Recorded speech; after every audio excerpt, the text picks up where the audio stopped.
This is Shy, And this is Megan, and this is the Magical Happy Hour. a podcast where we share our love of Disney and theme parks, travel tips, food. And anything else we feel like talking about. It's our 7th episode. 7. That's so cool. It is. We've really done it. Oh, and fun things to announce or thank. Little shout out.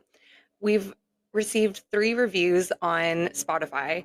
And so I just wanted to give a little shout out to Sammy, JG, and Avery for leaving us very sweet reviews, silly reviews. It was very nice. Thank you guys so much. So, just getting into some news, we have received lots of updates, I guess, a dramatic or at least one very dramatic update since our last episode with Genie Plus becoming Bye. yeah, bye, but Bye, is Genie. this worse? Well, it doesn't really change anything in the Disneyland resort, only the name. So the name is going to be changed to Multi-Pass Lightning Lane and Single Pass Lightning Lane for Rise of the Resistance and Cars.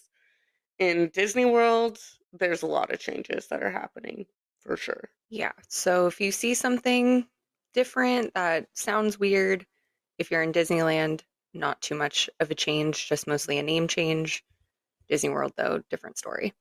Yeah, so in Disney World, if you are a resort guest and you purchase the multi-pass, you'll be able to book up to 3 reservations in advance. And something that I learned recently was that you'll be able to see what's available before purchasing. I don't know if that's 100% true, but I did see that. So hopefully that's true because that is going to make a big difference, obviously.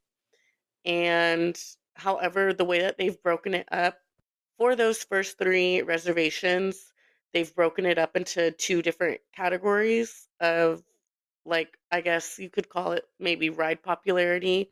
So group 1 is going to be the most popular rides, and you're only going to be able to book one of those at a time. And then you can book 2 others from group 2. Once you enter the park, though, those 2 separate groups go away, which I didn't know that at first, but that definitely makes it a little bit less confusing. Yeah, absolutely. It'll be interesting to see how it all pans out and see people's reactions once they start utilizing it all. Yeah, it's definitely going to be an adjustment. You'll also be able to purchase your single-use lightning lanes at that time as well. And once you are 7 days out from your trip, you can actually book for your entire duration of your stay. So you don't have to come back and book the next day and the next day and the next day for the rest of your trip. You can do it all at once. And again, that's just at the Disney World Resort in Florida. That's awesome to know. That's really cool that they're able to be flexible in that you don't have to, like, if you're staying for 7 days, who wants to get on and make those reservations for each day consecutively? Whereas if you're doing it in just one big sweep, I'm sure that really helps with the planning process. And that's also how it works for your dining reservations there as well, which is That's good to sweet. know. If you're not staying on property or if you are a Florida local, you can book reservations like 3 days in advance. Thanks for But that update. You're yeah, we'll much more just kind of have knowledgeable. to see how it plays out. We got some updates on a Space Mountain refurbishment coming August 5th. Yeah. And Shai posed a really good point to me earlier this morning about what that could mean for the reopening of Haunted Mansion. Yeah, so I'm thinking that if they are going to be closing Space Mountain down early August, that they might be opening up Haunted Mansion early August because that is going to be really tough to have 3 major attractions down at once in summer. So I'm hopeful for that at least. Yeah, absolutely. And I think that is such a fair assumption considering it seems like Disney is already priming us for the both holiday seasons, the fall holidays Mhm. and the Christmas holidays. Yep. they might always talk about halfway to Christmas or whatever, halfway to the holidays. I just seen them posting about it on social media recently, but I saw that there is already some Halloween merchandise in stores. So, Yeah. yeah, Yeah. they're definitely gearing up for it. So, with Haunted Mansion opening at that time, even with it Haunted Mansion holiday, seems like they're preparing for that. Yes, and I mean it's gonna be, I feel like, a little bit weird having Haunted Mansion holiday if it does open in the beginning of August, like before the rest of the Halloween decor is out, but it's my favorite version of the ride, so I'm not complaining at all. I'm complaining a little bit, but it's okay. I'm just happy to have it open again. I'm curious if they are going to change. Is it um Is it a cake that's in the room, that's in, like, the ghost dining room that's always different? It's a gingerbread house. It's a gingerbread house? Mhm. Okay, I'm curious if they're going to change it for this year or if they're just keeping, like, whatever they had from last year because I highly doubt that they took down all of their decor and such from last year since when it closed, it was Haunted Mansion Holiday, and they knew that when it was going to reopen that it was gonna be Haunted Mansion Holiday. Yeah, it'll be interesting to see. I hope they do because that's such a fun aspect of the ride is that they change it a little bit every year, Yeah, but I did really like the one from last year, so I did too. I would be okay with it. I love a tomb ghoul.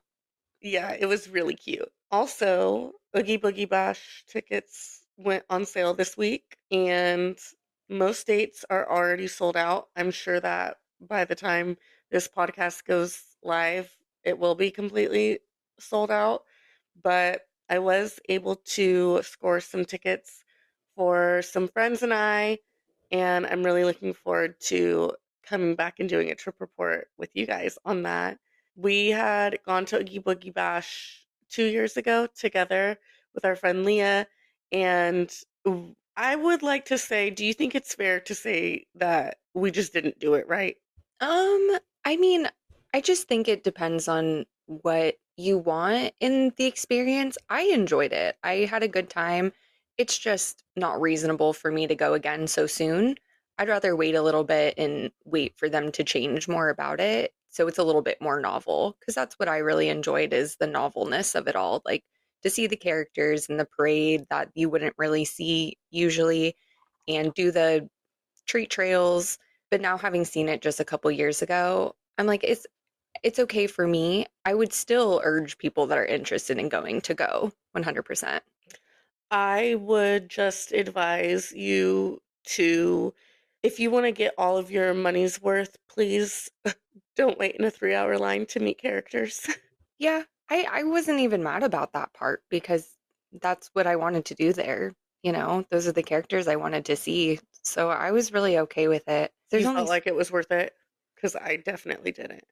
No, that's super fair. I don't know. I felt like it was worth it because that's what I wanted to do. I got to chit chat with you guys, and that's also what I wanted to do.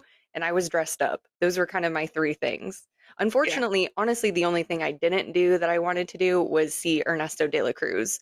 That's because I Uh-huh. feel like they had him tucked away, kind of out of sight. Yeah. And we did run out of time, but we also kind of sat down in like a random corner at one point. Yeah. I would just say, for me personally, it wasn't worth the money that I paid to, like, spend that amount of time in line. That's super fair. Yeah, I think other people would prefer to be on, by other people, other than me, I'm saying, including you, would rather be doing some of the rides that are open during that time.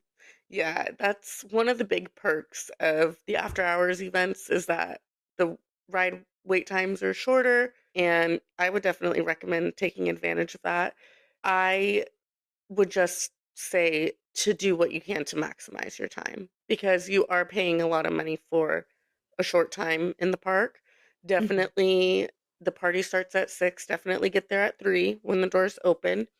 Um, what else would I say? I'll try to see if there is some sort of map or information to know ahead of time of like where things are going to be, different foods and stuff. I would go in with a game plan Mhm. of what you really want to do. We all really did want to take pictures with those characters. And the way that they had the line set up, they were telling us that it was going to be a 3 hour wait. But the way that they had the line set up, it just didn't look like that. It looked very deceiving. Hmm. So we're like, okay, haha, no way is it really going to be that long, but it was. And we Hmm. did grab snacks and drinks and like we made the best of it still. But I would just have a list of what you really want to do. And if something's taking too long and it's not, and it's going to prevent you from enjoying the rest of your night or doing any of the other things that you want to do, I would consider maybe moving on because you do only have a few hours. Yeah, totally. They definitely had some fun food and drinks too. So I'm glad that we Mhm. got to try what we got to try. I would say definitely don't wait around anywhere for the parade because it goes by multiple times and you'll see it. It's Yeah. not super long. I think we saw it. I don't know how many times they do it, but They I do feel it like we twice a saw. night. Oh, only twice? It did feel like more, but I think it's because it's such a big parade that it goes on for a long time. Okay. It was fun because Shy and I were dressed up as Cruella and Hades, and they were on a float together right next to each other. We were like, It was oh, that was so cool. that was so fun. I did run into a because it's not only villains that are out; those are just the ones that are part of the treat trails. Mhm. And I saw Hercules and Megara just standing like in the by the fountain, Okay. and I thought about waiting for a minute. I was like, oh, because I think I left you guys to go get something, or you guys were doing something, and I was just wandering around because that's a very me thing to do. And I was like, oh, I should just wait. But I think it was gearing towards the end of the night and wanted to make sure that things weren't done with, or Yeah. we didn't miss anything. Yeah. But yeah, definitely going with a plan. Oh, bring your own if you wanna get candy, bring your own Mm. bags. Didn't they have bags though? They had those tiny little bags, Mm, remember, that you yes. could fit maybe a handful of candy in. Yeah, definitely. You got us all tote bags, Yeah. didn't you? Mhm. Yeah, those were super cute. I still have mine. Oh, but what I was gonna say is about the candy. If you have allergies, just tell them that you can't have like a Snickers or something if you have a peanut allergy. Because my boyfriend's allergic to peanuts, and we spent half the time going through the treat trails without saying anything. And most people don't complain about getting handfuls of Snickers, but that's what he was getting, and he like mentioned it to one of us at one point, and I think it was our friend's husband that ended up being like telling a cast member, like, hey, he's allergic. And they're like, oh, okay. And like just grabbed him other candy. So if you have Yeah. an allergy, just be aware of that. Just let them know so you don't end up with a bunch of candy you can't even eat. Yeah, and there's also a lot of other snacks too, like goldfish and apple Hmm. slices, and I wanna say maybe grapes too, and That was my favorite part. I was like, yeah, give me all that's the crackers. you're like, "Give me the actual snacks." Hmm. Yeah. Your girl's hungry. Yeah. Um, yeah, no, I think you're gonna have such a good time. I'm sure I was gonna say ladies, but I think that's an assumption I made. Oh, it's ladies. Oh, okay. Yeah. Almost ladies. I'm sure that you guys will absolutely have such a good time.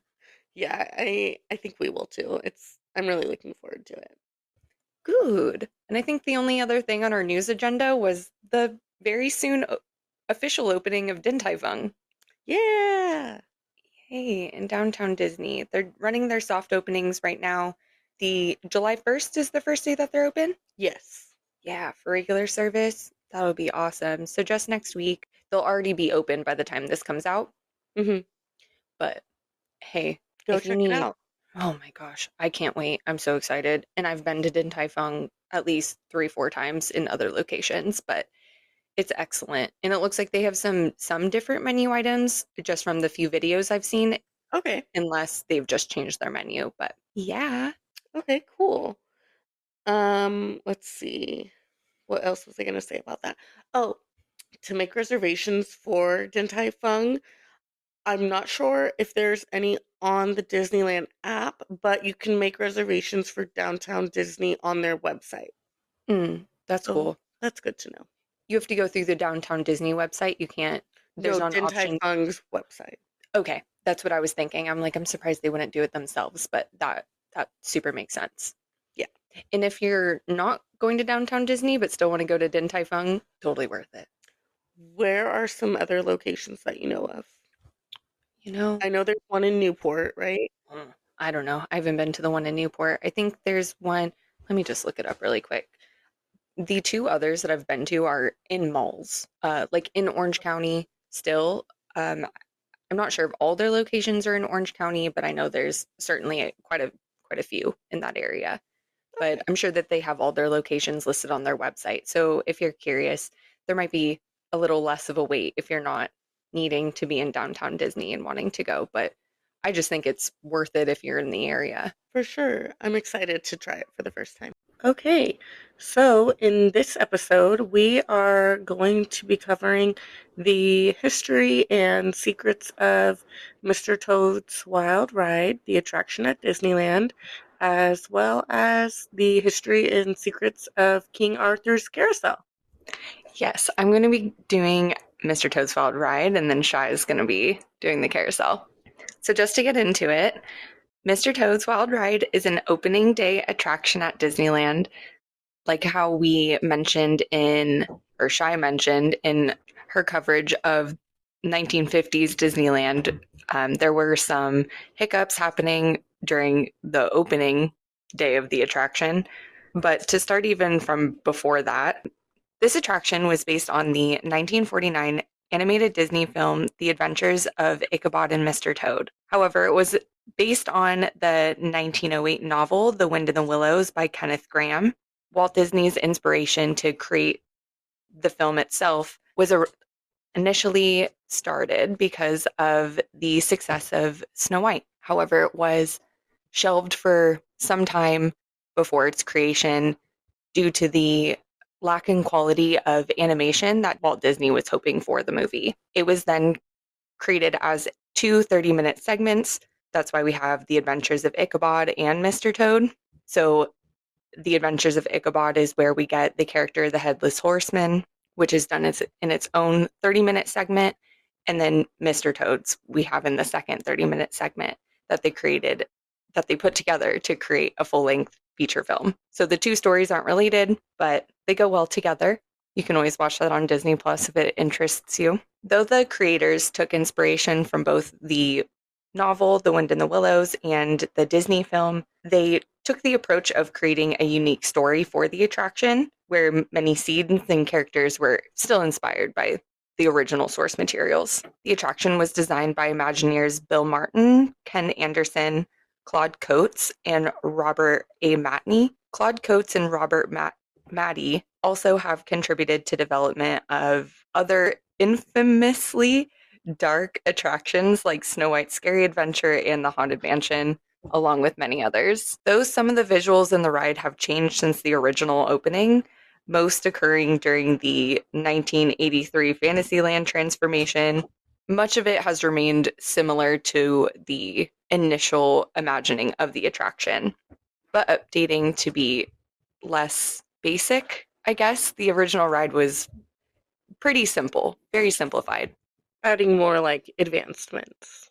That and expanding it, making it longer. Oh, okay, cool. Yeah, because I think the original ride was extremely short and like extremely simple. Like um I was going to mention it in a little bit later, but they something that was unique or that's unique now is their use of the 2D flats instead of like the three-dimensional figures that we see in like a lot of the contemporaries of this attraction, so like Peter Pan and Snow White. And so the original attraction itself used those flats, but now they're utilized to like add depth and more of like a storybook feel, whereas before they were just extremely simplified sets. Cool. So one of the goals of the like feel of the ride that the Imagineers had were to make it feel increasingly claustrophobic, to mimic the experience of the story of Mr. Toad, who is getting into like a series of trouble due to his reckless behavior and crazed urge towards adventure. I cannot imagine Disney purposely creating a ride to make you feel claustrophobic today. That's what makes this so special, is because this has those feelings of peril that we don't get in so many of the rides now. Hmm. and like that added, like who needs like a 3D effect when you have a feeling behind something? Absolutely.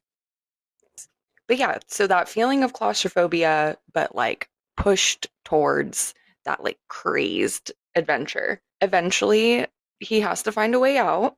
And kind of the message of the ride is like you play, you pay, which is illustrated through the court scene and then in its hellish finale. It honestly kind of reminds me of like, do you know what a hell house is? No, I don't. Okay, I don't know if you remember. So in our hometown, probably when we were in late high school, there was that like pop-up kind of by the mall that they called like the 99. Do you know what I'm talking about? What kind of pop-up? Like it was almost like an attraction or like an exhibit.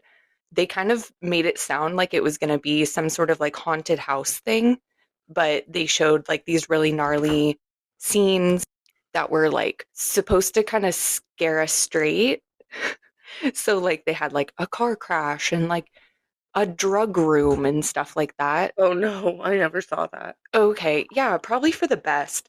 But hell houses like which are typically put on by churches are like done the same way. They're supposed to be like cautionary tales, but they kind of some of them push it a little bit much. But like the whole idea is to like have you pick God or something instead, or like pick the church. Instead of like doing these actions that they're deeming as bad, whatever. That's a total different aside. It just like the whole messaging of the ride and then having it end in like the Inferno room does kind of remind me of that a little bit, but there's no like, Yeah. it's not like a predatory thing. Like they're not trying to convince you of anything, but it just was a funny little thing I was thinking about while putting all this together. But the creators did do a good job of making the ride very lighthearted. And so it kind of hid all of that fairly dark messaging that you find throughout the ride by adding like funny sounds and funny faces and like vibrant colors. I mentioned the 2D flats earlier that make the ride unique instead of the typical 3D sets that you find in most rides, giving it kind of like that storybook feel, like how you enter the Winnie the Pooh ride, and kind of each of the scenes like opens up as you're passing through them, as you get into like the actual story of it all. Some of my favorite effects in the ride are at the beginning when you initially like crash through the fireplace and you see the floor light up as if like sparks are scattering. Do you know what I'm talking about? I don't feel like I've ever paid attention to the floor.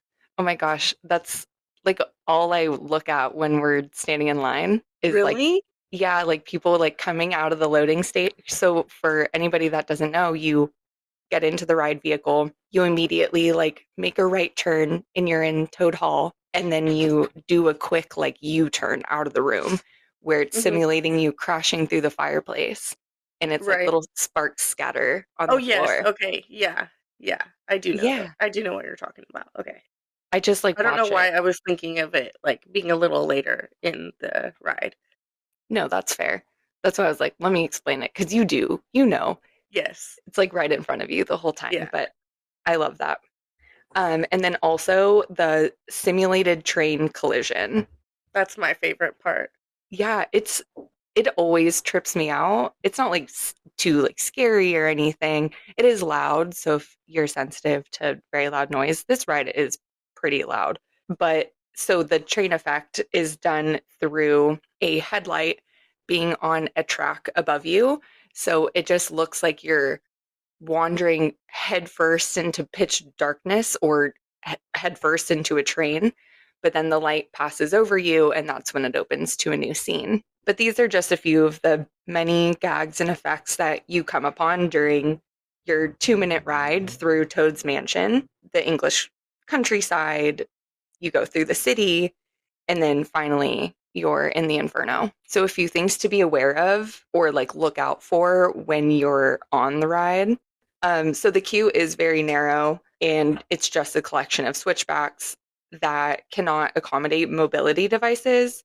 So if you are a mobility device user, somebody is in your party, then you are going to have to check in with a cast member and enter separately, which is typically through the exit, I believe. So just something to be aware of.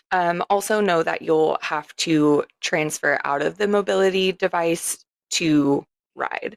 Unfortunately, they don't have any mobility device accessible vehicles. I know we mentioned the boarding station and what the beginning of the ride looks like, but while you're waiting, don't be like me and just stare at the sparks on the floor. Instead, check out this giant mural that's all in back of where the vehicles load into, which depicts different scenes from the ride. So you kind of know what to expect, what to look out for. But a really cool element that you can see if you look closely is there is a train pictured. You can see it marked with the initials WED for Walter Elias Disney. Also, something to look out for while you're in the queue if you're a Hidden Mickey searcher. um, there is a statue of Toad, Mr. Toad, and you'll notice that first, a couple little secrets about him. He's depicted with his hands, I believe, on his hips now or behind his back. Before, he used to have a hand up, but they had to replace his arm because back in the day, people were like putting cigarettes in his hand. That's so funny. Now you're not allowed to smoke at all in the parks, but back in the day, people thought they were funny. That is funny. Yes. So I've heard, I haven't looked for this myself, but if you look closely, you can see where kind of like the arm has been replaced. I'm sure they've done a good job with it, but apparently some aspect of it is still noticeable. But back to the Hidden Mickey. If you look closely in Toad's eyes, at the very bottom, there's some like little red detailing just to added dimension, I'm assuming. But you can find a little hidden Mickey just in some of those paint splotches there. I did not know that. Yeah, I like specifically searched if there were hidden Mickeys on the ride. And most of the time, all I found was like, oh no, there's a hidden wall because of the WED.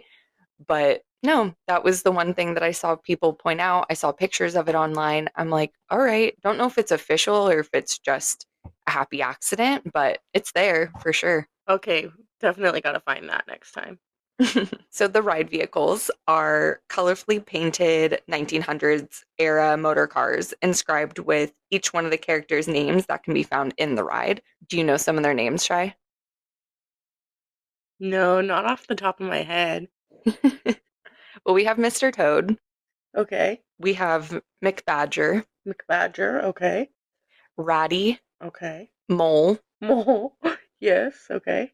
It might say Moley on there, but I think it's just Mole. Mr. Winky, or maybe it just says Winky. And I didn't write it down. The other one is his horse, which I think is like Cecil or what's his name? Cyril. Sorry, Cyril. So you have lots of options who you may end up in. Where am I? As you head into the ride, you'll hear a song playing in the background. Sounds a little silly, sounds a little eerie, but fun fact, it's called the Merrily song. So it's meant to depict silly lightheartedness, but I always think it sounds a little creepy. But I think I just have, the kind of dark themes of the ride itself ingrained in my brain at this point. So they're just kind of linked. We mentioned going into the ride, you're going through Toad's Mansion. As soon as you make that initial right turn, you'll enter the library where you see Mick Badger before crashing through the fireplace, and that's where we have that fun effect. And then you come upon Mole eating dinner. You pass Ratty's house before being intercepted by a policeman, and you narrowly avoid a collision. But this collision is just an effect. It's actually just you in a mirror. However, little bit of fun. I know we're talking about Disneyland's Mr. Toads because that's the only one that exists now. But in Disney World's version, they had a really interesting setup because instead of having just one track, they had two. And so you kind of had a variety of different scenes that you could see as a part of your ride experience. Different setup than in Disneyland, but a lot of the elements from that version ended up trickling into Disneyland. But one of the things that sadly did not happen is that 2-track course instead. And within that, there was a portion where it was a simulated, like, near miss between you and the opposite ride vehicle. So it was almost like like dueling, like if you've ever been on a dueling coaster. But yeah, so just a fun effect that I thought I'd mention since this mirror, it's kind of trying to mimic that. So moving past our nearly avoided collision, we come across some docks. You'll feel that bumpiness as if you're riding right over them. Then you're in a warehouse of explosives, and eventually you end up in Mr. Winky's pub, where you really start to get into some trouble. You see Mr. Winky with his 2 mugs of beer spinning around for you. And in the movie, Mr. Winky like really is almost the whole catalyst of Mr. Toad, you know, really facing some issues. So after, indulging in driving irresponsibly, Mr. Toad finds himself in some legal trouble, or you as the rider find yourself in some legal trouble because we are depicting Mr. Toad in this ride. You see the judge, which in the movie, he's one of the, I don't know what they call them specifically, but he's more of like a prosecutor. He might as well be judge, jury, prosecutor, though. He's really the one making those big decisions. And all of this results in you landing yourself in hell, essentially. This used to just be, like very carnival looking, like welcome to hell sign, flat board, very simplified. Now you look like you're in a full blown cave. You still have that silly merrily song playing around in the background. You see some little funny demons, and you see the judge depicted as a devil himself. And finally, you end up with a dragon coughing in your face as you slowly make your way back into the loading station or the unloading station.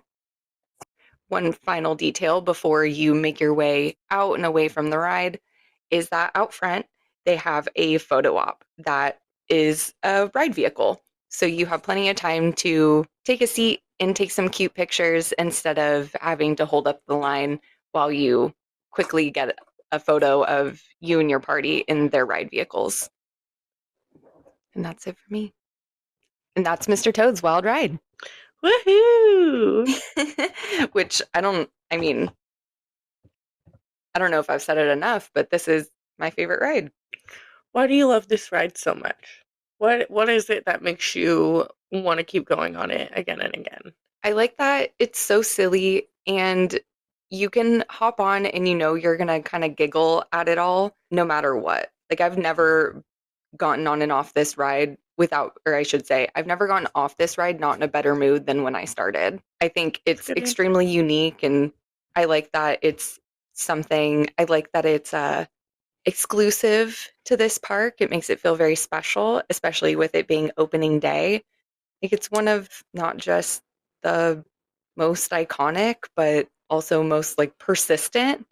And it's not going to go anywhere because its show building is basically ingrained into this area of the park because Yeah. it shares its show building space with 2 other rides, being Alice and Peter Pan. Yeah. I just really like it. I think that there's a fun amount of silliness, a good amount of peril, very unique. I didn't know the IP it was based on until Disney Plus existed, and I still enjoyed it. I really like that the last scene you actually feel heat. Oh yeah, that's a very good point. I think that is like another sense that it doesn't always get tapped into when you're on an attraction. And I really like that they have that effect. And you can also feel that effect when you're, riding Alice in Wonderland. Yeah, if you feel some heat while you're on the Alice ride, it's because you're right above the Inferno, Yep. which I also appreciate that it's referred to as the Inferno by cast members. I know I'm always like, we're going to hell, but that's not what they say. That's so funny. I didn't know that was a thing. Awesome. Oh, sorry. One last thing, just because you mentioned the the temperature. Hmm. I think that that's definitely something that's underutilized in dark rides is the manipulation of temperature, or probably just a lot of rides in general. Yeah. But also the fact that the floor does get bumpy when you're going over the like that dock area, or I don't know if it does it with the train tracks too, but I just think that little detail adds a lot to your experience. And this ride Yeah. does not go fast, even though it feels like it because you're making a lot of quick turns. And I mean, it's 2 minutes. That's fair amount of time. It's not like an overly quick ride. And I feel like you're faced with a lot of different elements in that very short amount of time. Yeah, that's very true. Great job. So I am going to take us on another ride where we are going to go over some of the history of King Arthur's Carousel at Disneyland. This is also an opening day attraction, and some people like to point out that we wouldn't even have Disneyland without having carousels because Walt, when he got the idea of creating Disneyland, was watching his daughters enjoy a carousel ride at Griffith Park. Oh, that's such a good point. So I think that I misspoke in my portion, or in a little part of my portion of our nostalgia episode, because I thought that all of these rides were like constructed for Disneyland, Mm. but this carousel was actually purchased from the Sunnyside Amusement Park in Canada. It was crafted by a man named William Dinsel. It was purchased by Sunnyside in 1922, but some reference that the attraction may have been built in the 1800s. However, records weren't really kept well of that. Something interesting that I didn't know is that this ride originally had not only horses, but giraffes, deer, lions, and other animals. But Walt wanted galloping horses as if you were charging, during King Arthur's time. So he got horses from different attractions from all over, including Coney Island. Wow. That just makes it more like significant, I feel like. Like Coney Right, Island is the original. right. Wow. I didn't know that. No, I didn't That's know that either. hmm. Super cool. Let's see here. I love that he was like okay with because there's no way that they looked all the same. No, Yeah, so I love that he was like, "Oh, it doesn't matter. Like they'll look a little hodgepodge, but ultimately this is my vision." yeah, I love that. yeah.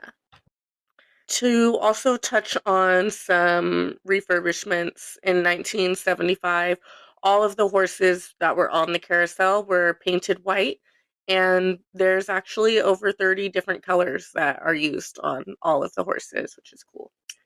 In 1983, the attraction was moved backwards deeper into Fantasyland, which Megan touches on in her portion of the nostalgia episode. And in 2003, they got a new turntable and a computerized operating console. So that's when technology took its part into the ride. And now wherever you are when you get on the attraction, that is where you should end up when you get off of the attraction. And you'll notice that, of course, there's the horses are going up and down in different intervals. And so if you got on the horse and it was on a high, it was like at its highest interval, that's where you'll end up when you're getting off of the horse. It should stay in that position that it was when you got on, And which that's is due to like, the computerization? yes. Gotcha. Yes, and that's also really helpful for, like, anyone with any mobility issues that it might be hard for them to get off of something that is higher when they got on something that's, shorter for them. During one of these refurbishments, some of the horses were removed and a bench was placed in for also people with mobility issues. If they're not able to get on a horse, they can still enjoy the attraction. However, you do have to be able to transfer from a mobility device and take a step up onto the turntable. So, to talk about some of the horses, every horse has its own name, and you can actually get a list of the names at City Hall on Main Street. And I think that's precious. Shut up. I love that. I want to know all their names. Yes, so we're definitely going to have to take a trip to City Hall because I need that list. And I'm pretty sure you can get that list for free. So anything free you can get at Disneyland. If it's free, it's for me. That should just be plastered everywhere. Yes. It's for free, it's for me. Yes. Another fact about the horses is they're each hand carved and made from wood. From wood? Mm-hmm. What? How? I don't know. That's so wild. I know. There is one horse named Jingle, and he was like the lead horse before the computerized uh, operating council was installed. And he was also Lily and Disney's favorite horse, or he or she, not sure.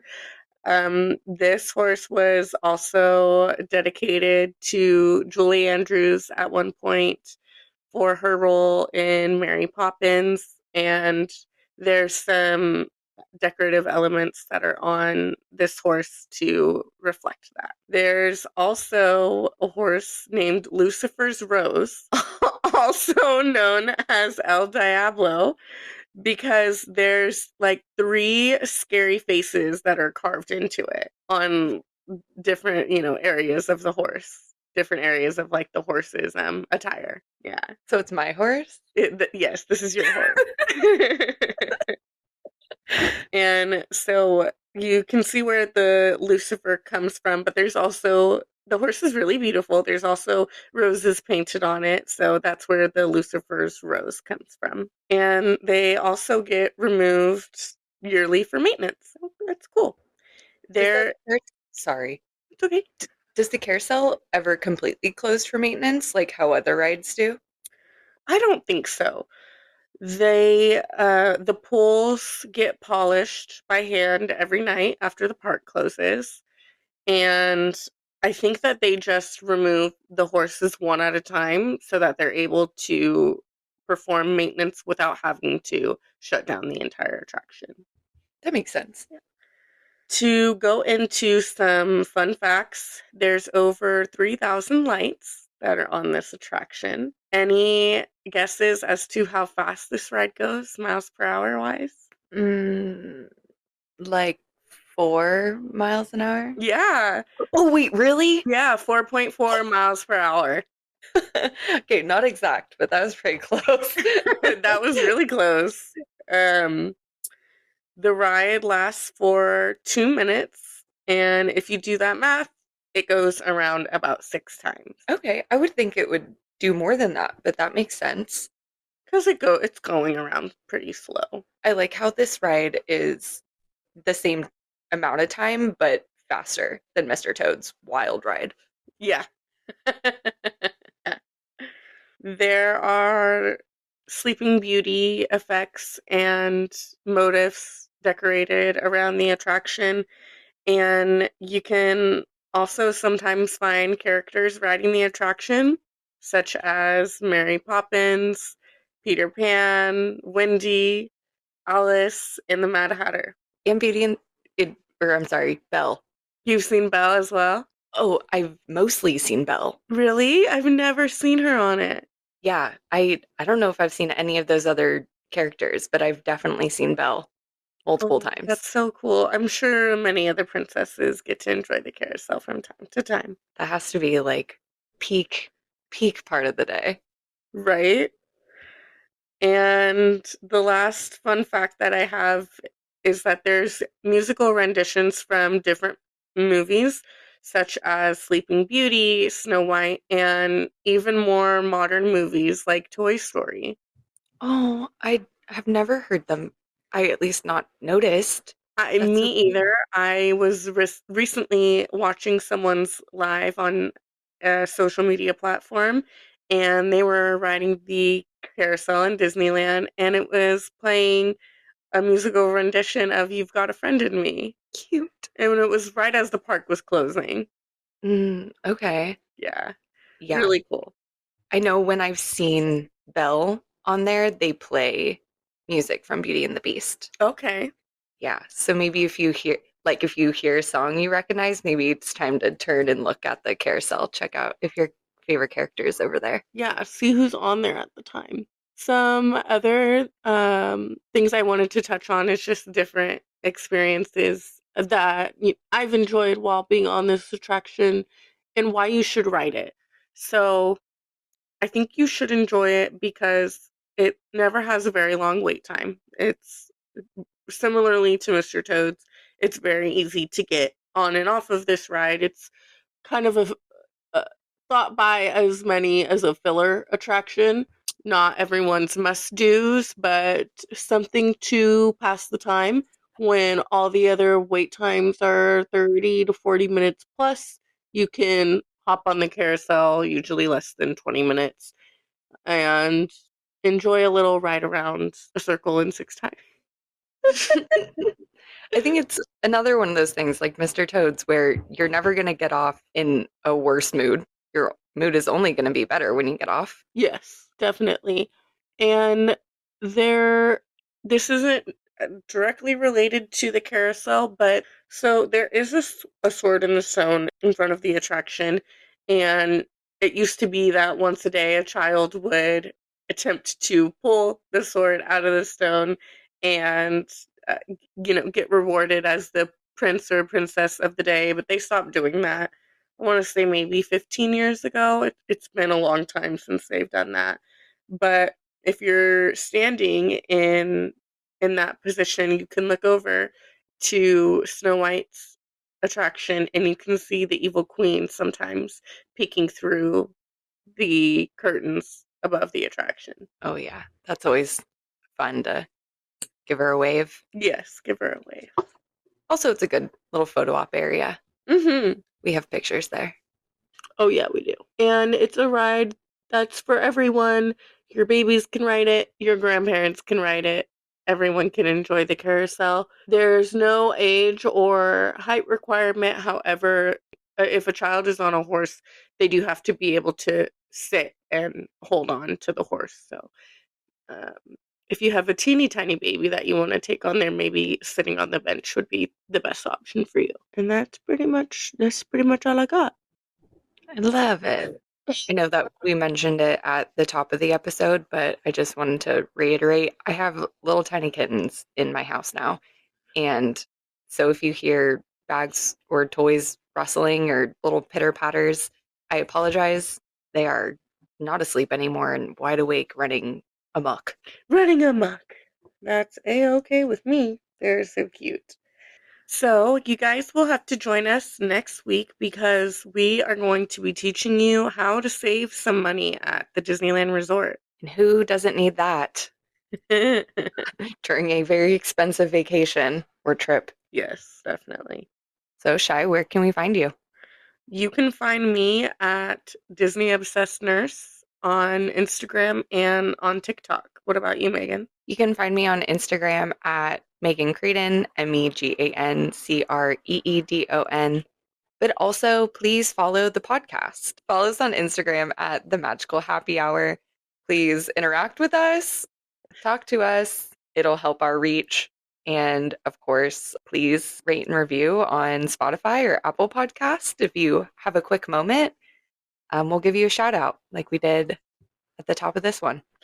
Absolutely. And if you're interested in having a professional travel agent that specializes in Disney and Universal Studios plan your next vacation, you can find the link to my website in our podcast notes or email me at Cheyenne@VincentVacations.com. We'll see you next time. Cheers. Cheers.